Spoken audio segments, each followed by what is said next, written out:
오늘 제목은 낙심한 영혼을 회복시키는 하나님이라는 제목을 갖고 함께 말씀을 나누기 원합니다.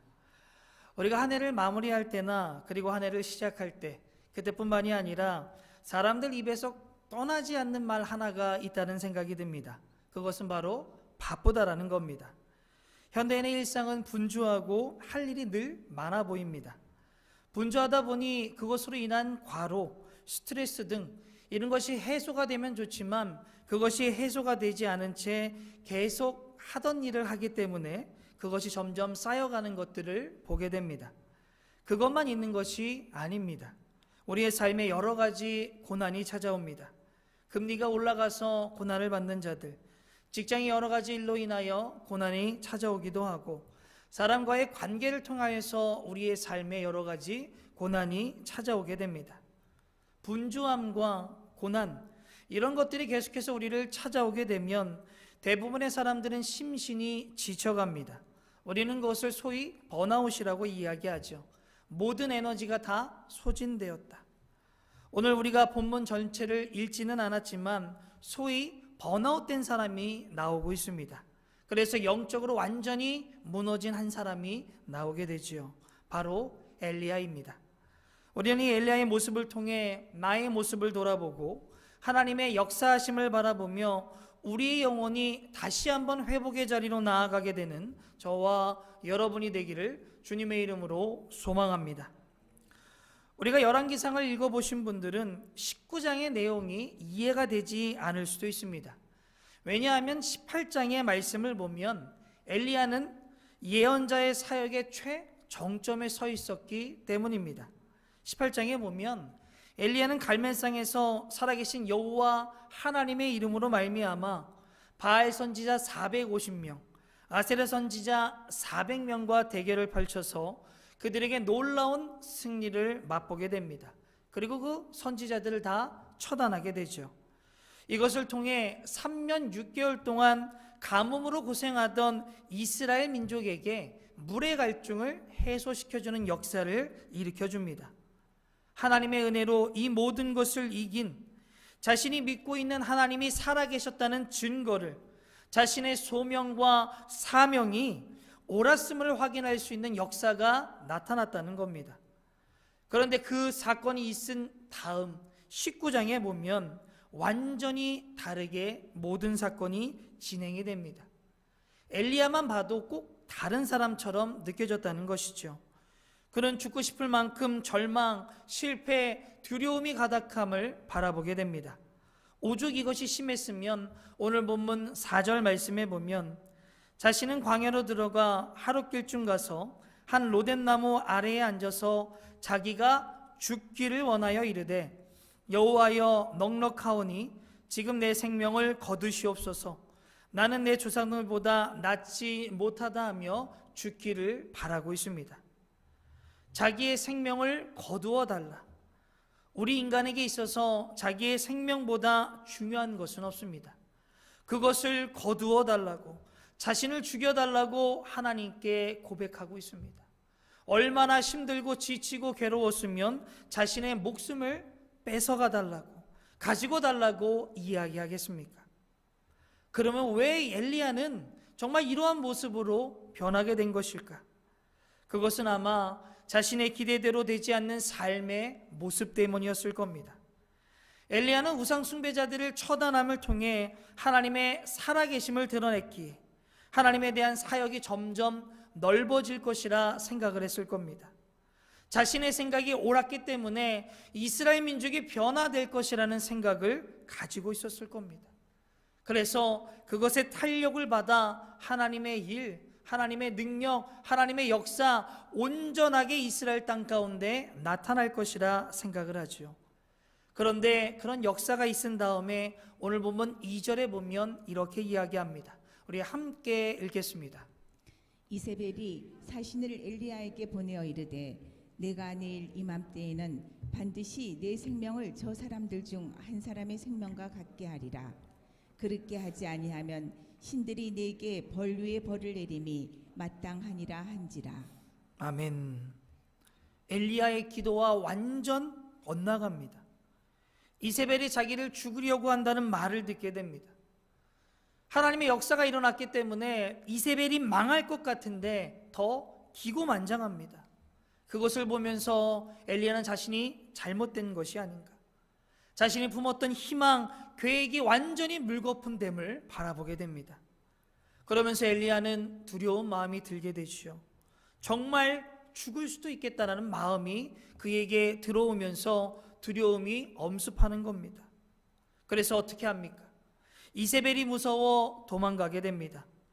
950명의 우상 선지자들과 혼자 싸웠던 엘리야는 그 이세벨이 무서워서 도망을 갔다는 것이죠. 그런데 우리의 모습 가운데에도 이러한 모습이 있지 않는가 생각해 보게 됩니다. 무언가를 성공하고 잘했다 칭찬을 받는 상황 가운데 그 다음에 그것을 딛고 내가 일어나려고 하는데, 성공의 자리로 나아가려고 하는데, 영적 성장의 길로 나아가려고 하는데 안 될 때가 있습니다. 생각한 대로, 계획대로 안 될 때가 있다는 것이죠. 더 나아가 그것이 안 됨으로 인하여 실패와 좌절의 나락으로 가는 사람들도 있다는 겁니다. 그럴 때 우리는 두려움을 느낄 수 있습니다. 이런 두려움을 느낄 때에 어떤 사람들은 죽음이라는 것을 선택하는 경우도 있죠. 이런 사람들의 모습 중에 하나가 탈진이라는 생각이 듭니다. 엘리야는 이세벨을 무서워 부엘세바로 도망가게 됩니다. 이 부엘세바라는 지역은 남유다의 가장 끝에 있는 곳입니다. 왜 그가 북이스라엘에서 남유다 끝으로 갔는가? 북이스라엘에 이세벨이 절대로 올 수 없는 곳이었기 때문입니다. 정말 먼 곳까지 엘리야는 도망간 것이죠. 그리고 5절에 보면 이렇게 이야기합니다. 로뎀 나무 아래에 누워 자더니. 그는 부엘세바에 멈춘 것이 아니라 거기서 더 광야로 나아가게 됩니다. 그리고 저 로뎀 나무 아래에서 누워 잤다 표현을 하죠. 이 로뎀 나무는 정말 작은 나무입니다. 정말 커봤자 150cm밖에 안 된다고 하죠. 광야에 빛이 있는데 그 나무 밑에 있으면 거의 빛을 피하지 못하게 됩니다. 그곳에서 잠을 청하게 됩니다. 얼마나 처량합니까?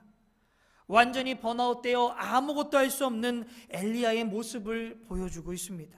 완전히 탈진한 삶입니다.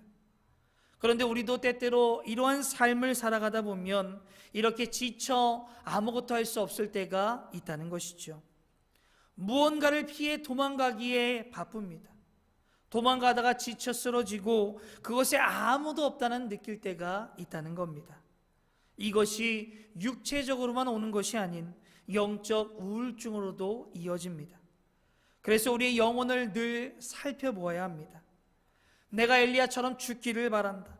사람들을 피하고 혼자 있기를 좋아한다.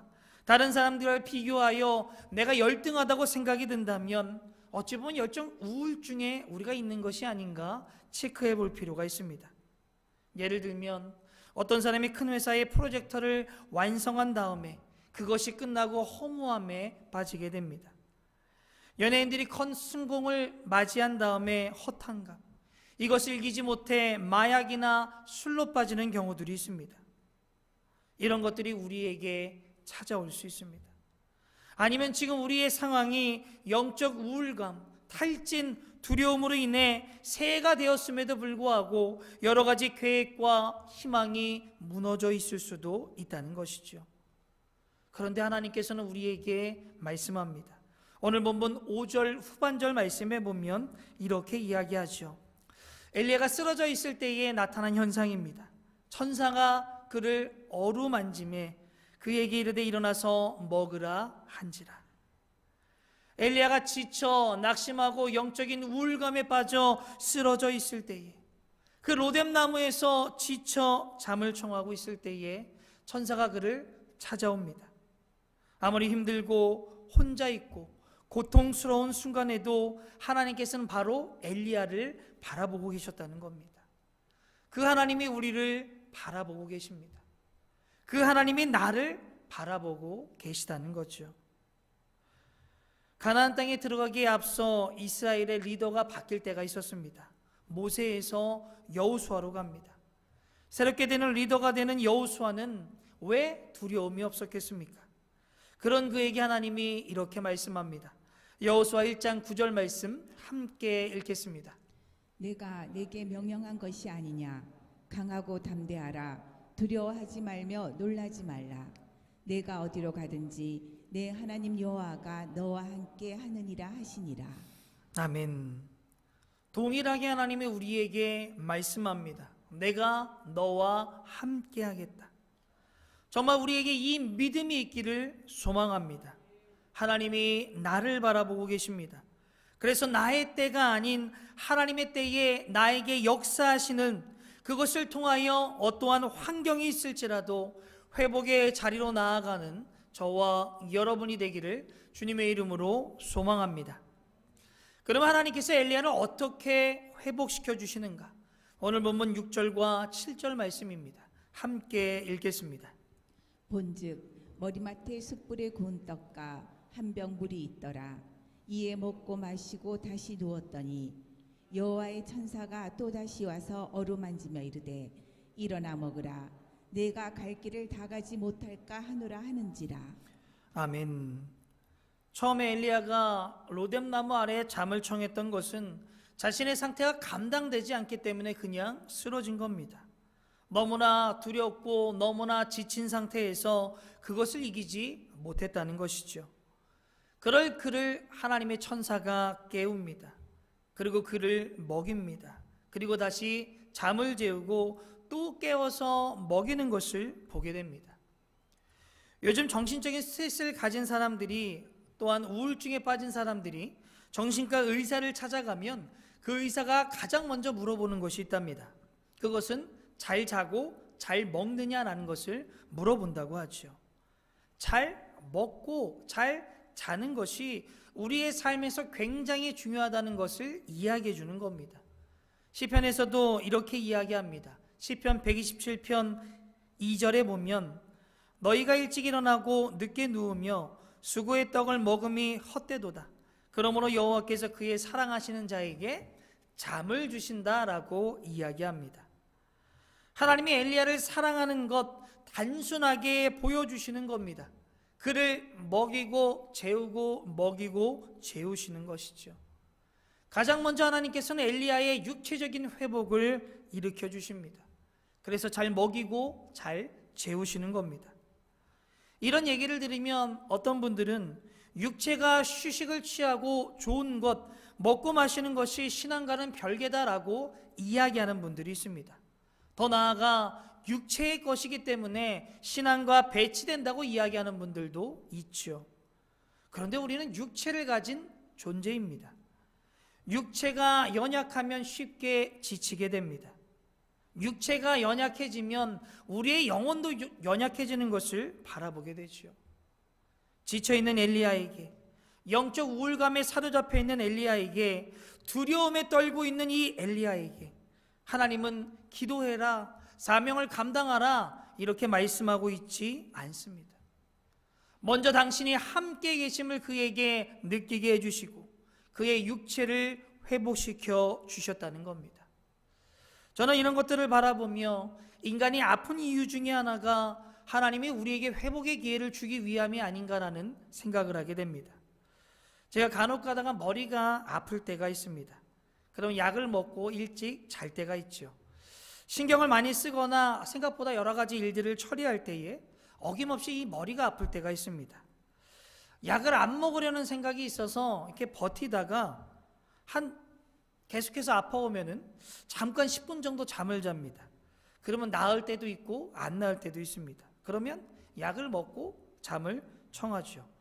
어떤 날은 약을 먹으면 딱 낫는데 2, 3일 정도 여운이 남는 날도 있습니다. 처음에는 이렇게 머리가 아파오기 시작할 때에는 참 많은 걱정이 됐습니다. 머리가 아프다는 것이 좋지 않은 것이기 때문에 신경이 많이 쓰였는데 요즘에는 머리가 많이 아파오면 쉬라는 사인으로 받아들입니다. 그러면 제가 하던 일을 조금 내려놓고 그곳에 쉬는 것을 제가 발견하게 됩니다. 이 쉼이라는 것은 육체의 회복을 통해 하나님께 나아가기 위함이라는 것을 우리가 꼭 기억하셨으면 좋겠습니다. 그래서 하나님께서는 나에게 주시는 회복으로 나아가는 사인들이 있습니다. 각자의 몸과 각자의 상황이 다르기 때문에 주시는 사인이 조금씩 다르죠. 육체를 과하게 쓰므로 번아웃이 되지 않도록 조심하시길 바랍니다. 우리의 육체의 건강을 위해 여러분이 꼭 신경 쓰며 노력해야 한다는 겁니다.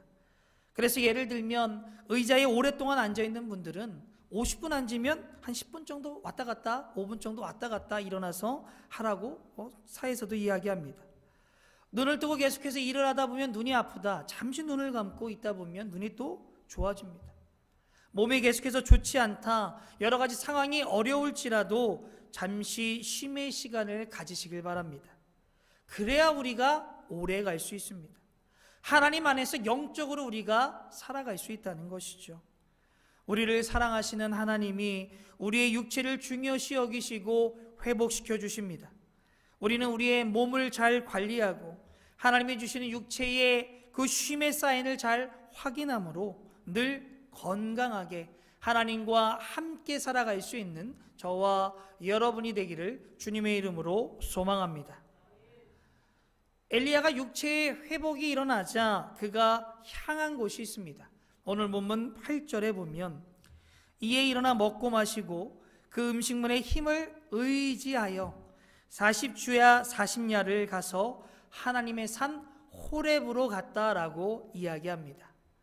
엘리야는 육체의 회복이 일어나자 호렙으로 나아갑니다. 그럼 이 호렙산이 어떤 곳입니까? 이스라엘 민족 종교 역사상 가장 유서가 깊은 곳입니다.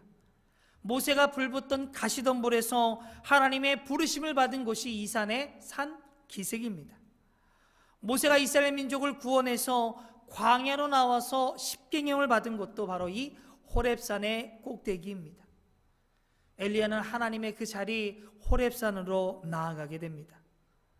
이때 엘리야가 호렙산으로 간 것은 엘리야 본인의 결단이었는지 하나님의 이끄심이었는지 정확하게 말씀해 보면 나오지 않습니다. 그러나 엘리야가 육체적 회복 위에 그 스스로 하나님께 나아간 자리였다면 여러 가지 우울증과 고난 가운데 시달렸지만 그의 믿음의 중심은 흔들리지 않았다는 것을 우리가 알게 됩니다. 이 부분을 통하여 우리가 배워야 될 것이 있습니다. 우리의 삶이 아무리 어렵고 번아웃되고 두렵고 나락에 빠질지라도 우리는 그 신앙의 끈을 붙잡고 있어야 된다는 겁니다. 그 끈이 우리를 회복의 자리로 나아가게 되고 그 끈이 우리를 하나님께로 인도하게 됩니다. 그래서 요한복음 15장 말씀에 보면 예수님이 이렇게 말씀합니다. 우리 5절 말씀 함께 읽겠습니다. 나는 포도나무여 너희는 가지라. 그가 내 안에 내가 그 안에 거하면 사람이 열매를 많이 맺나니 나를 떠나서는 너희가 아무것도 할 수 없음이라. 아멘. 당신께 붙어 있어야 됨을 강조합니다.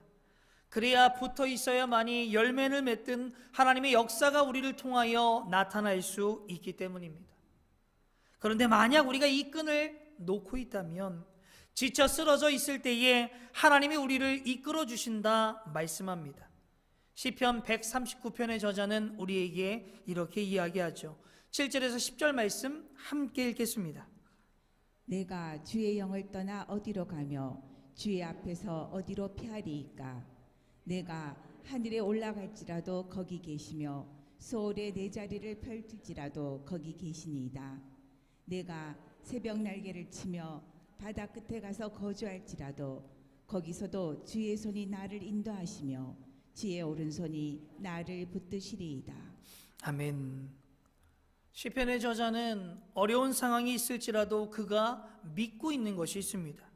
하나님이 자신을 인도하여 주신다. 그 하나님이 우리를 인도하여 주실 줄로 믿습니다. 바로 우리 안에 이 믿음이 있고 정말 그 확신을 갖고 살아가기를 소망합니다. 그래서 우리의 삶이 하나님의 인도하심이 선행된 것이고 그 순간 우리의 선택만이 그 결단만이 참 중요하다는 겁니다. 그 선택 하나님 쪽으로 하시기를 소망합니다. 이제 엘리야가 호렙산에 나아갑니다. 그곳에서 하나님께서는 엘리야에게 이렇게 묻게 되죠. 9절 말씀에 보면 엘리야가 그곳 굴에 들어가 거기서 머물더니 여호와의 말씀이 그에게 임하여 이르시되 엘리야야, 내가 어찌하여 여기에 있느냐라고 묻고 있습니다. 하나님이 엘리야가 이곳에 어떠한 상황을 거쳐서 왔는지 몰라서 묻는 질문이 아닙니다. 늘 함께 계셨기 때문에 그가 왜 이곳에 왔는지 하나님은 알고 계시죠. 그런데 엘리야에게 이 질문을 하시는 것은 엘리야로 하여금 자신의 삶을 돌아보게 하는 질문이었다는 겁니다. 보통 우리가 어려운 일이나 탈진이나 영적 우울감에 빠져 있을 때에 그곳에서 벗어나지 못하는 이유 중에 하나는 나 자신에게 빠져 있기 때문입니다. 그러면 아무리 애를 써도 거기서 우리가 나올 수가 없다는 것이요. 그런데 그 자리에서 내 안에 갇혀 있는 것이 아닌 그 밖으로 조금만 우리가 나올 수 있다면, 객관적으로 내 자신을 바라볼 때에 우리는 그곳에서 벗어날 수 있다는 겁니다. 하나님께서는 엘리야에게 이 질문을 통하여 엘리야 스스로가 자신이 해야 될 일을 다시 한번 생각해 볼 수 있도록, 한번 떨어져서 자신의 삶을 바라볼 수 있도록 만들어 주셨다는 겁니다. 하나님께서 지금 우리에게 이 질문을 합니다. 땡땡땡아, 내가 어찌하여 그러고 있느냐? 우리는 이 질문을 통하여 하나님이 원하시는 뜻을 생각해보고 다시 우리의 삶의 목표를 하나님께 맞추며 나아가는 저와 여러분이 되기를 소망합니다. 그러면서 하나님께서는 엘리야에게 말씀합니다.